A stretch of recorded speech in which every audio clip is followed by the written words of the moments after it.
জয় রাম, জয় গোপাল, জয় গোবিন্দ। আজ বেদবাণী প্রথম খণ্ড থেকে দুইটি চিঠি পড়ে শোনাচ্ছি। প্রথম চিঠিটি হচ্ছে 21 নম্বর চিঠি।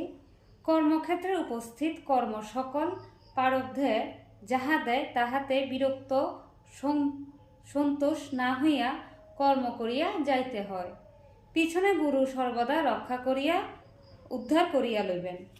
জীব অবস্থায় জীবের কোনো কর্ম ইচ্ছার দ্বারা সাধিত হয় না। যাহা ইচ্ছার মতন কর্ম করিয়া ফল ভোগ করিতে দেখা যায় তাহাও প্রারব্ধে প্রদত্তই হইয়া থাকে। যদি তাহা না হইবে তবে কোন কোন কর্ম ইচ্ছা করিয়া করিতে গিয়া শক্তি পায় না কেন?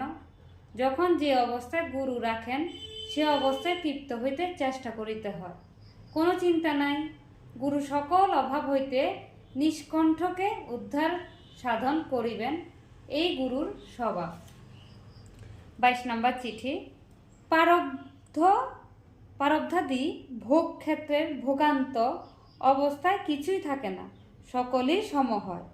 ভাগ্যক্রমে সকল জোটে এই জ্ঞানে সকল বেগই সমভাবে কাটাইতে হয়।